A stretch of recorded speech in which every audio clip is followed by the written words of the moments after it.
Hello दोस्तों, हम लोग परसेंटेज है ना पढ़ रहे थे।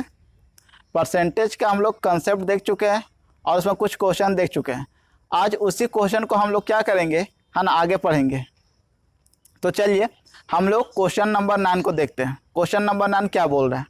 बोल रहा है यदि किसी संख्या का 85% 75 में जोड़ा जाता है तो परिणाम स्वयं वही संख्या प्राप्त होता है, तो वह संख्या ज्ञात करें।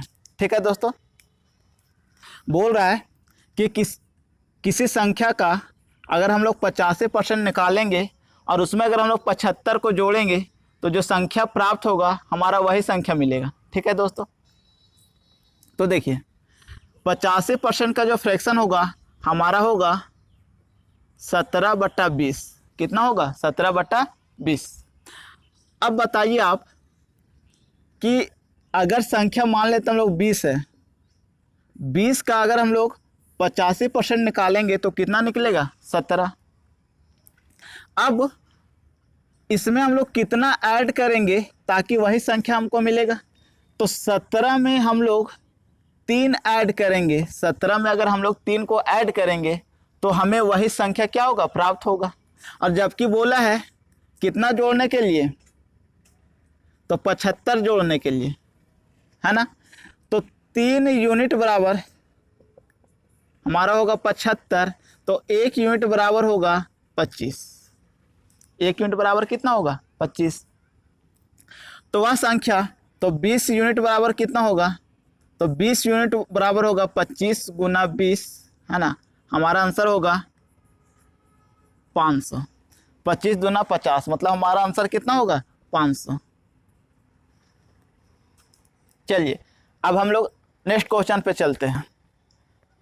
यदि किसी संख्या का 58.1/3% उस संख्या से घटाया जाता है तो हमें 640 मिलता है, तो मूल्य संख्या का 131.1/4% ज्ञात करें। ठीक है, का आप फ्रैक्शन वैल्यू बताइए, है ना। तो हमारा होगा 7/12। कितना होगा? 7/12। कैसे निकालेंगे दोस्तों? तो देखिए 8 तिया 24 और 1 25, है ना। 5 तिया 15 और 2 17/3। परसेंट को हटाएंगे तो हमारा क्या आएगा? 100 आएगा। अब अगर इसको आप डिवाइड दीजिएगा तो 25 चौक 100, 25 7 175, तो हमारा आएगा 7/12। कितना आएगा? 7/12। तो इसका फ्रैक्शन वैल्यू कितना हो गया? 7/12। अब बोला है कि मान लेते हैं कि ये हमारा संख्या है, अगर इसका हम लोग 58.1/3% निकालेंगे तो कितना निकलेगा? 7। अब हम 12 में अगर 7 को घटाएंगे, है ना, तो हमारा कितना यूनिट बचेगा? हमारा बचेगा 5 यूनिट। तो 5 यूनिट बोल रहा है 5 यूनिट बराबर कितना दिया है? 640। 5 यूनिट बराबर कितना दिया? 640। तो 1 यूनिट बराबर कितना होगा? 1 यूनिट बराबर होगा हमारा 128। 1 यूनिट बराबर कितना होगा? 128 होगा। तो वह संख्या कितना यूनिट था? 12 यूनिट था। ये हमारा संख्या निकलेगा। अब ये जो संख्या है इसका कितना परसेंट बोला है? तो देखिए बोला है 131.1/4%। आप इसका फ्रैक्शन वैल्यू बताइए कि इसका फ्रैक्शन वैल्यू कितना होगा। तो आप जल्दी से बताइए। 4 एकम 4 1 5, 4 तिया 12 और 1 5/4। परसेंट को हटाएंगे तो नीचे कितना आएगा? 100 आएगा। 25 से काटेंगे तो 25 चौक 100, 21 पचे 525, तो कितना आएगा? 21/16। इसका फ्रैक्शन वैल्यू कितना आएगा? 21/16।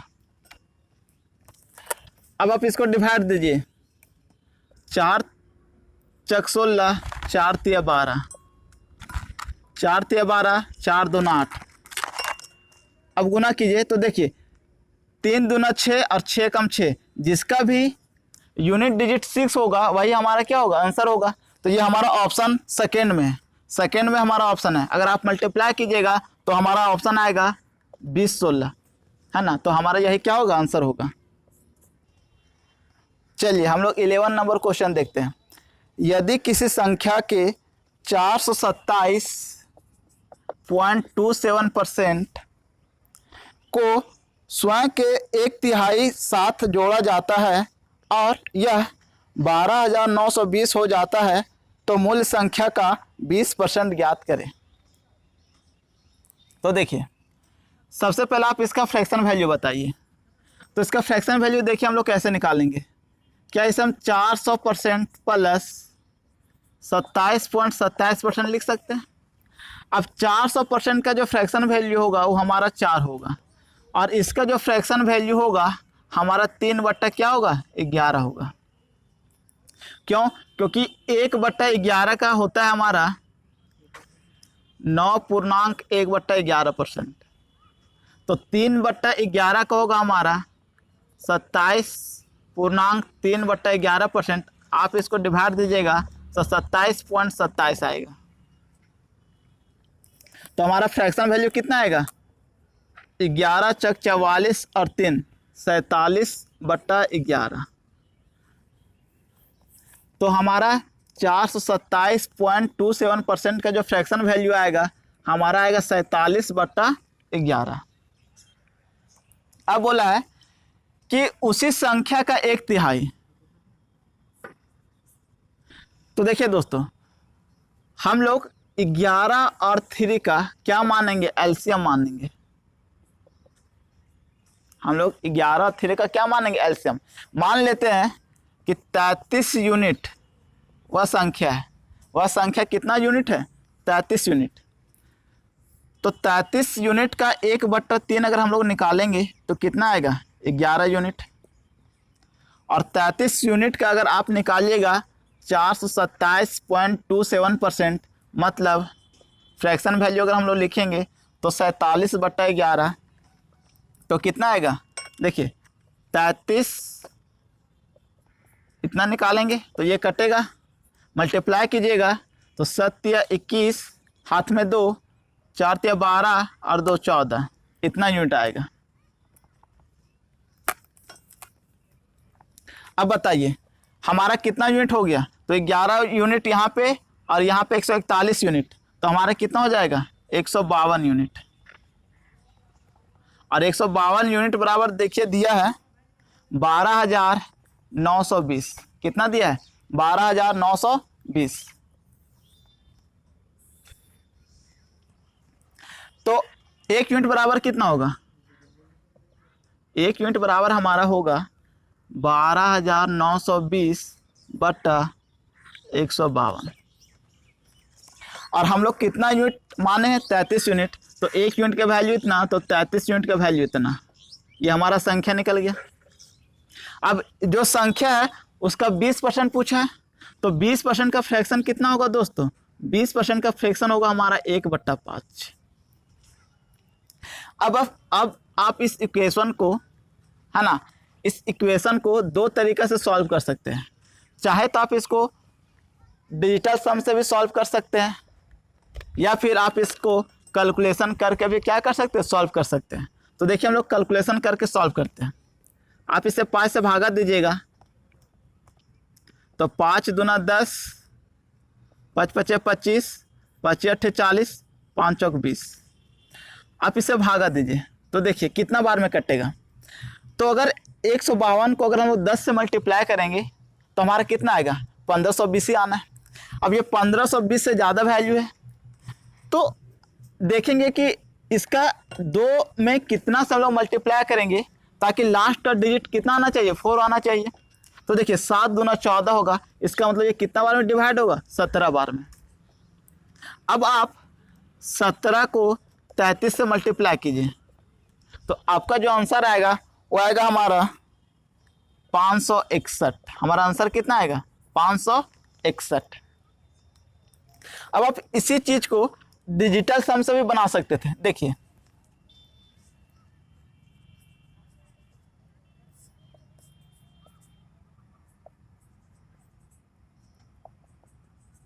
यह है हमारा इक्वेशन।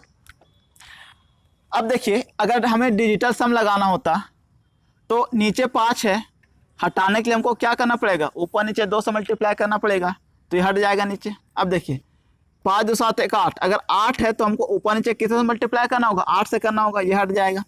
अब आप मल्टीप्लाई कीजिए तो देखिए 9 कैंसिल हो गया, 2 2 4 5, 8 5 40 का मतलब कितना 4, 3 और 3 6, 6 2 12 मतलब कितना 3, 4 3 12, 12 का मतलब कितना, डिजिटल सम कितना आएगा दोस्तों 3।